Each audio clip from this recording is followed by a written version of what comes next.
Hey guys, so we have our first guest in house. We're here to talk about Brightline, what's going on in Florida, and see what the future holds. So would you like to introduce yourself to everybody? Thank you very much. My name is Rusty Roberts. I'm Vice President of Government Affairs for Brightline. Yeah, we're now glad to to have you. soon to be called Virgin Trains USA. Yes. Yeah, so let's jump right in. Can we talk a little bit about the history of Brightline for anyone who's unfamiliar with? Sure. Well, Brightline is a intercity passenger rail system that runs in South Florida currently between Miami and West Palm Beach with a stop in Fort Lauderdale.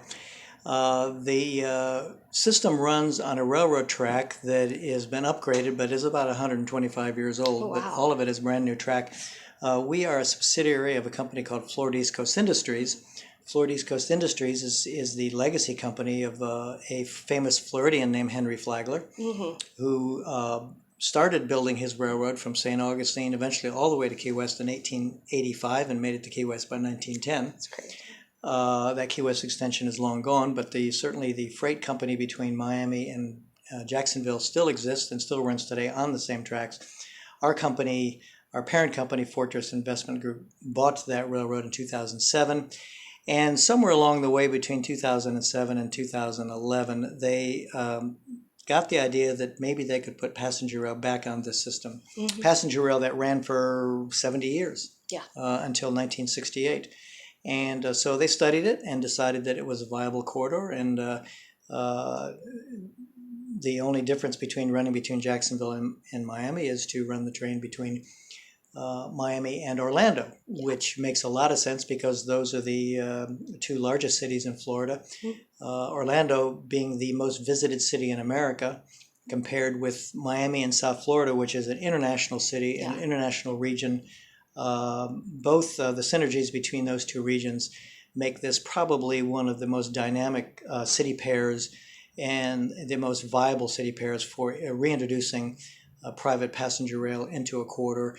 If you're going to do it anywhere in the U.S., we think Miami and Orlando is the best place to start. And so we decided to do it. And that became Brightline, which started its first revenue service in January of 2018 between Fort Lauderdale and West Palm Beach. The Miami station was opened in May of 2018.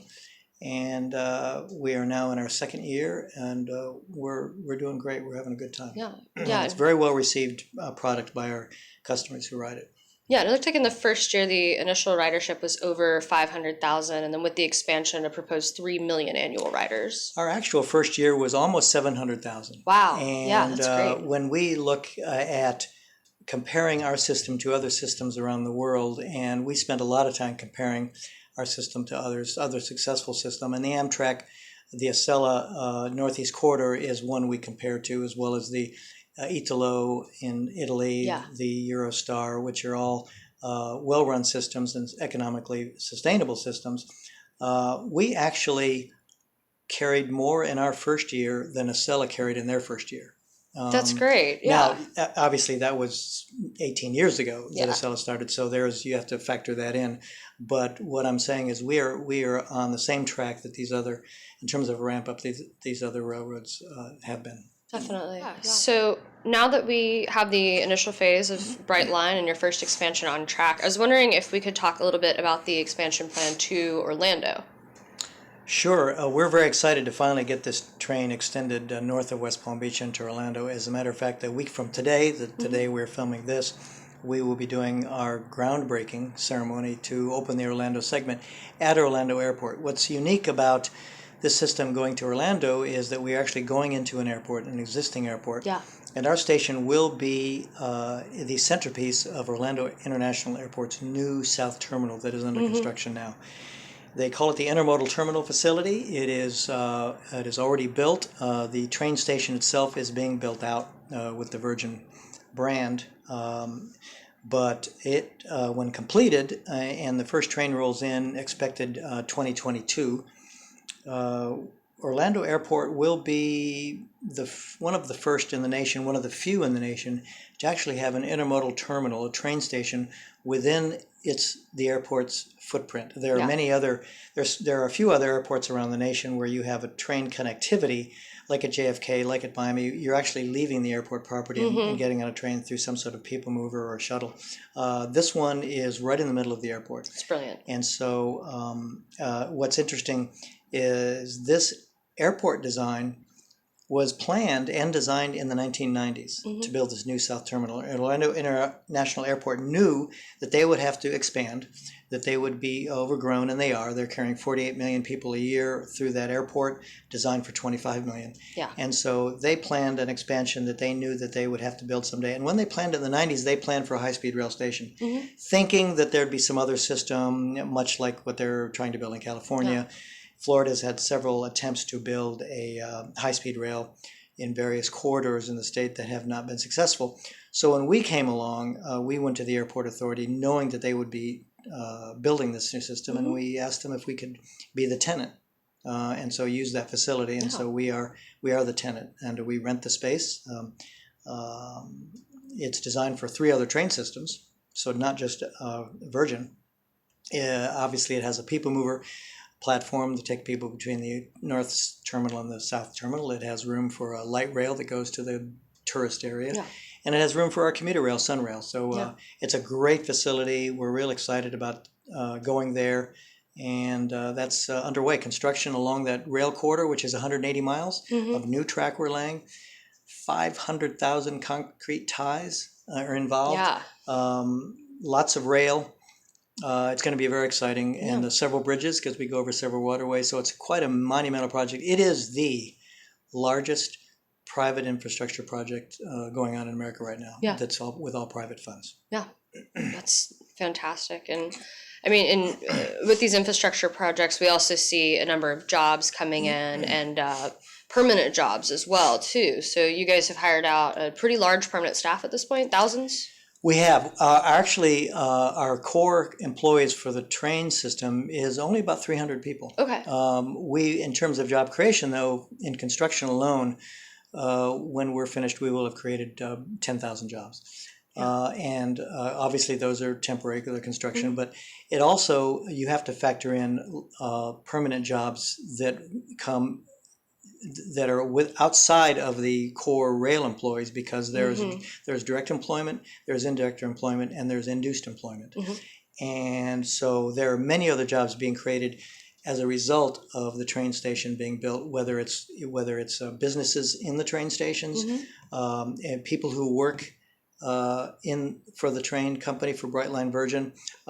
They get a payroll, they spend money down the street. That company down the street gets to hire people because people are spending. That's called induced employment. Yeah. And so we are creating a lot of jobs in Florida. In fact, our economic impact in Florida, we over 8 years, we expect to be almost a little over $6 billion in economic impact in the state. Yeah. So it's a huge economic jolt to the state of Florida and jobs and the economy. And what's more important is we are one of the fastest growing states in the nation. Certainly other states are fast growing too, especially in the South. But we don't have much room to grow to the east and the west. We have water on both sides. And so everybody is stuck in this peninsula, and roads are not able to keep up with the growth in population. So you need this kind of alternative transportation to move about the state. It takes, we'll probably take 3 million cars off the road every year. Yeah. When we have tourists coming into Orlando or Miami and they want to visit more of Florida, not just their first destination city, they have an opportunity to do it without worrying about driving on unfamiliar roads. Right. And having to rent a car and deal with the cost of that and the parking and those sorts of things. So it's interesting. In the old days, before Disney, before Universal, Florida tourism was very much different, and people visited Florida mostly by car, but they visited the state. They'd go to Cypress Gardens, they'd go to Weeki Wachee Springs, they'd go to all kinds of places, Busch Gardens, and they would visit Florida. Now people go to Orlando or they go to Miami. This is an opportunity for people to see more of Florida, and so we're one of the drivers of that. Yeah, I think that's a huge thing too for our membership within the Rail Passenger Association is, we're kind of a different breed of traveler. We want to take in the sights, take our time, and visit multiple destinations.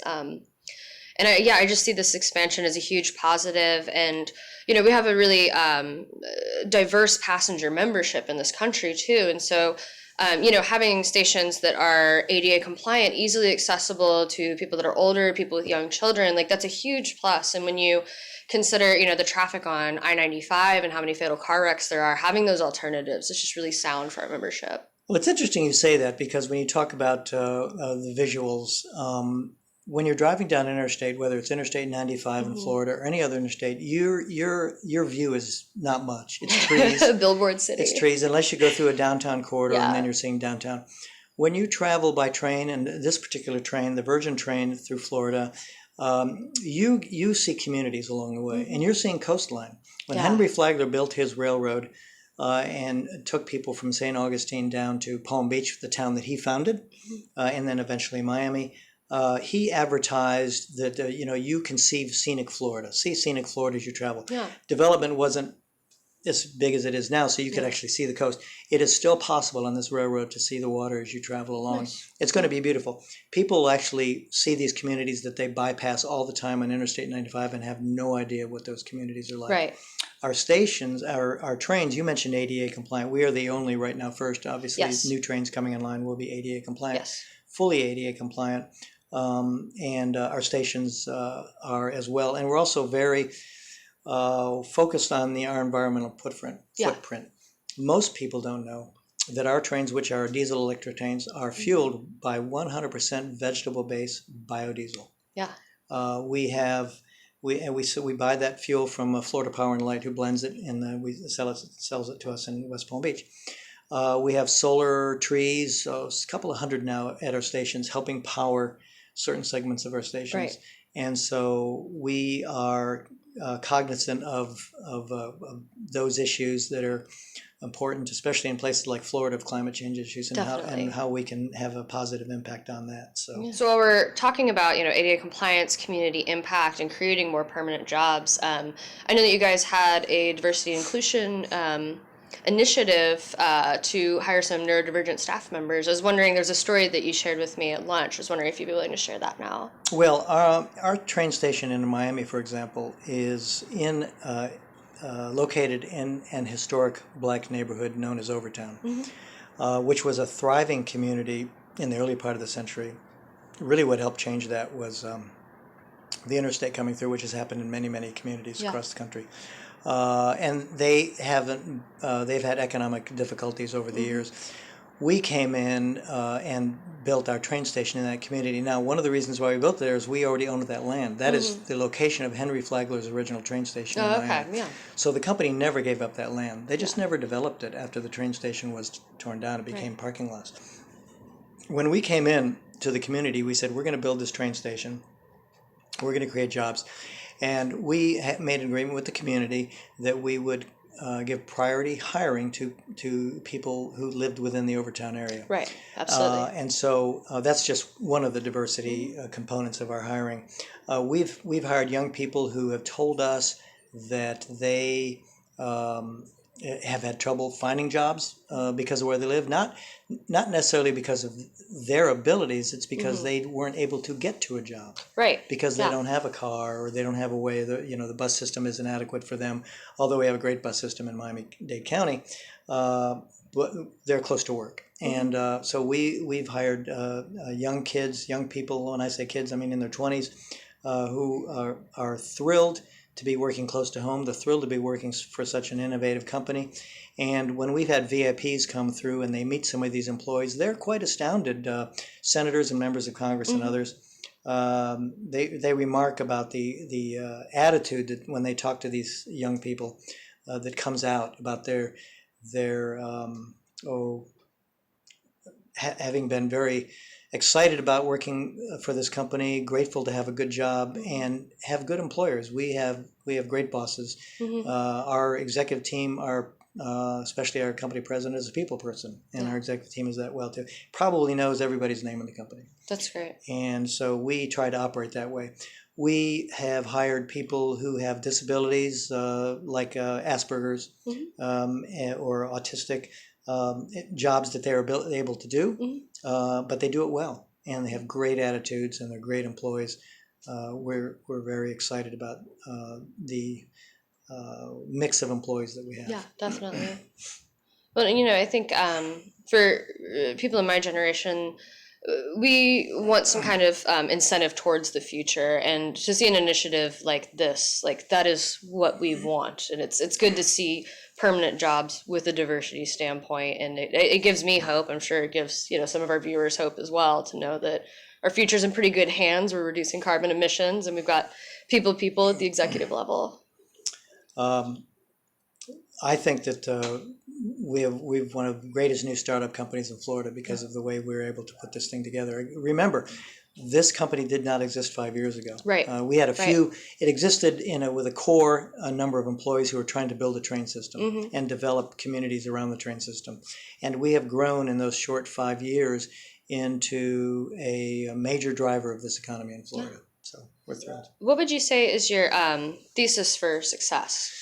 Well, when you're building a company or a product that you want to make money with, you want it to be economically sustainable and have a profitable business, you have to put it in the right place. And that's why I said earlier, Miami and Orlando are great places to start. Our central thesis is build a train system between city pairs that are too short to fly and too long to drive. Yes. Too short to fly, too long to drive.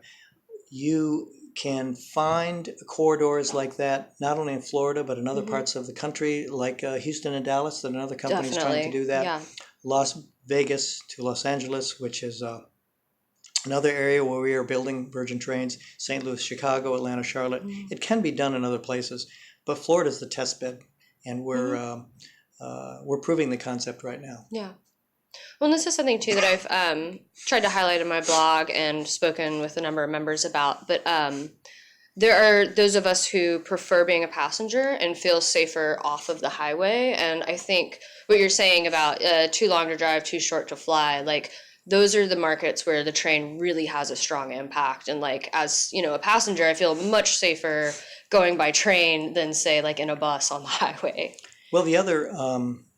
yes, exactly. Trains are very safe to ride. So, we were talking about how, traveling by train is inherently safer than highway travel. It is, and it's more fun. Definitely. It's less stressful, and we recommend that people take the train whenever possible. It's easy to get to your last mile destination nowadays. Yeah. So, when we started Brightline, we did plan a shuttle service that would solve our last mile problem, and we would call it Brightline Shuttle. And so if you bought a ticket to Miami and you wanted to get somewhere like Coral Gables, you could continue on the journey with our shuttle company. Then Uber came along. Yeah. And now Uber is a verb. Yeah. And so we have Uber and Lyft, and that has solved that issue. We didn't need to create a special shuttle company. We actually, with Virgin Trains, we have a marketing agreement partnership agreement with Lyft. And so when you come to our station, you'll see Lyft signs. There are Lyft drivers actually have a holding area if they want to pick up passengers at our sort of a staging area. And it's a great partnership. We enjoy working with them. That's great, yeah. So, we're about to wrap up here. I'd just like to offer you the opportunity, if you want to tell anybody about projects on the horizon, what our passengers have to look forward to, any fun things on social media. We have a very large marketing department, very creative marketing department, that offers all kinds of special opportunities for people riding our train. We just do not offer a transportation service. I like to say we are a hospitality company that also runs a transportation service, and a land development company because we have transit-oriented development around our stations, apartment buildings, office buildings, hotels.